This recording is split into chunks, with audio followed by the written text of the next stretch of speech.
মাসটা যে বেশি নিষ্ঠুর বলা যায় না, এপ্রিল না মে। ওহ, কি রোদ! 36-37 থাকার কথা, সেখানে 46, 47।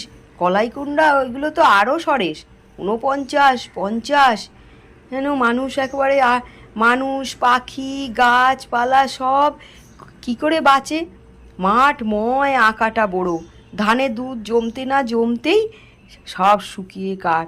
সাবমার্সিবল আর জল টানতে পারছে না, মাটির নিচে জলস্তর তো আর নেই, শুকিয়ে কাঠ। শুধু কিছুক্ষণ পর মেশিন থেমে যায় আর গলগল গলগল করে শুধু কালো ধোঁয়া বেরোতে থাকে।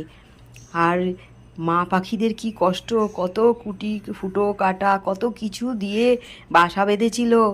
আর পাখির ছানাও বেরিয়েছিল, কিন্তু ওই যেই পাখির ছানাগুলো একটু হাহা করে চোখ বন্ধ করেই হাহা করতে শিখলো, তার মধ্যেই আর চারিদিকের গরমে তাদের মা বাবারাই হাঁপিয়ে পড়লো। তারা আর কি করবে, হা হা করতে করতে হাঁপাতে হাঁপাতে তারাও যেন আর বাঁচতে পারল না। শ্রী যোগমায়া বলেছিল, যা গরম, এর মধ্যে আর যাবে?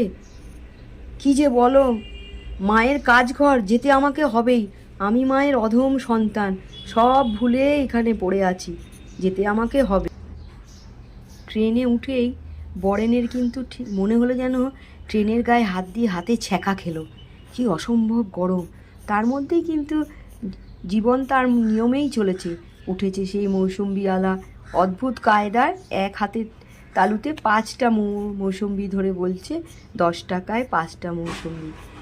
সেদিকে তাকিয়ে আছে বরেন, মনে হচ্ছে এক্ষুনি যেন সিনেমার কায়দায় গেয়ে উঠবে, লীলে বাবু ছেয়ে আনা, যা নেবে তাই ছেয়ে আনা, লীলে বাবু ছেয়ে আনা, যা নেবে তাই ছেয়ে আনা। না না, সেসব কিছুই হচ্ছে না। মৌসুম্বির ঝুড়িতে হামলে পড়েছে কতগুলো মাথা, গরমে নেশার মতো ঢুলে পড়ছে বরেন ট্রেনে। এখন তার মাকে খুব মনে পড়ে। মা কী করে যে সেই অকালে বাপ হারা বরেন, নৃপেন, হরেন 3জনকে নিয়ে মা যে কীভাবে নাচতে নাচতে বড় করে দিল। আর এই প্রখর রৌদ্র, এই সূর্যেরকেও আড়াল করে কোনো তাপই তো গায়ে লাগতে দেয়নি। তাও সেই মাকে ছেড়ে কিরম দিব্যি সে রয়ে গেছিল নিজের জন্যের দুধারে। নয়নজুলিগুলিতে আগে কি পদ্ম ফুটত, আর সেই গ্রামের মেয়েরা কোমর বেঁকিয়ে ব্যাপক পানিফল চাষও হতো। আর গ্রামের মেয়েরা কোমর বেঁকিয়ে ভেসে ভেসে ডাঁটি শুদ্ধ পদ্ম তুলতো, পানি ফল তুলতো। কোথায় গেল নয়নজুলির মাটি? এখন চৌচি ফুটি ফাটা। তাই দেখে বরণে আবার মনে পড়ল, অনাবৃষ্টির আকাশ হতে যেন আগুন ঝরে পড়ছে।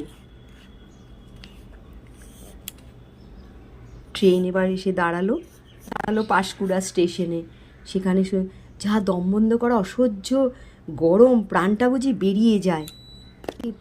পাখিগুলো তো আকাশে উঠতে উঠতেই মনে হয় জ্বলে পুড়ে একদম মরে যাচ্ছে, মৃত্যুর কোলে ঢলে পড়ছে যেন ইচ্ছে করে। আর কোথায় যাবে, কোথায় আসবে বৃষ্টি? স্টেশনের গায়ে জলের ট্যাঙ্ক ভর্তি করা আছে, সেইটা হঠাৎ ওভারফ্লো হয়ে অঝরে ঝরে পড়ছে, যেন কেউ ইচ্ছা করে বন্ধ করছে না।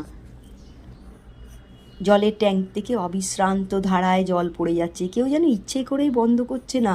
আর আকাশপথে ওরা পাখিরা, কাক চড়ুই সব এসে ডানা মেলে নাগাড়ে ভিজে যাচ্ছে।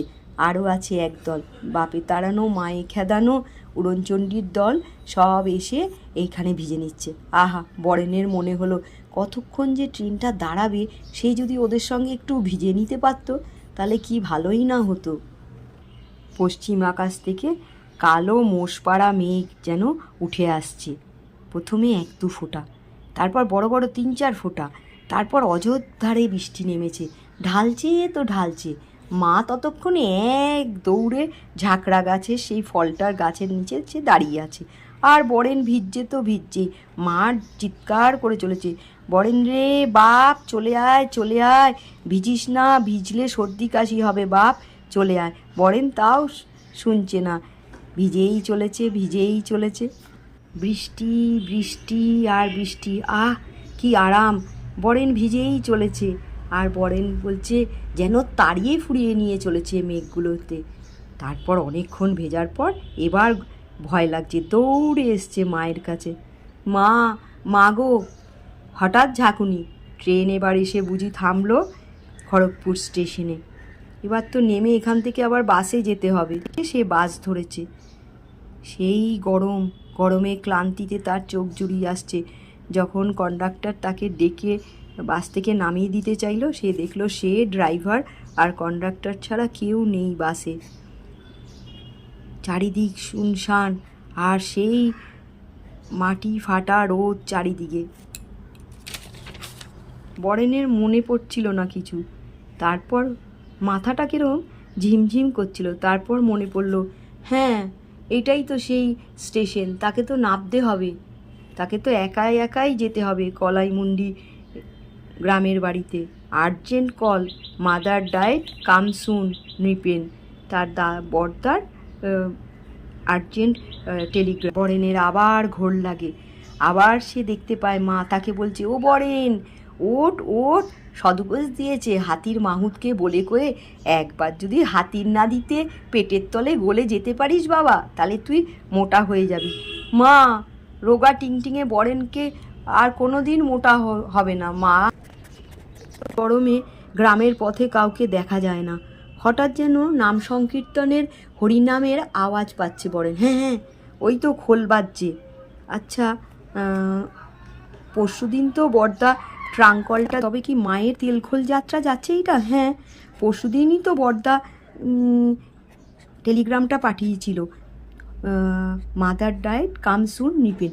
তার মানে মা যেদিন মারা গেছে তার পরের দিনই পাঠিয়েছে, মাঝে একদিন। হ্যাঁ, আজকেই তাহলে তার তেলখোল যাত্রা। সাকুল্যে 3 দিন, তার মানে অসৌচ, আমিষ খায় না, গায়ে মাথায় তেল মাখে না। আর এই সময় খালবিলে 3 দিনে শালপাতার দোনায় তেল ভরে নিয়ে যায় নদীতে। নদী না থাকলে যায় পুকুরে, পুকুর না থাকলে যায় খালে, খাল না থাকলে যায় ডোবায়। আর ডোবা, খাল, বিল সব শুকিয়ে গেলে কোথায় যে যায়। ভাবতে ভাবতে বরেন এসে পড়ে বাড়ির কাছে। এসে কোনো মতে ব্যাগটা রেখে সে দৌড়ে যায় সেই তেলখোল যাত্রায়। মায়ের তেলখোল যাত্রায় সে যাবে।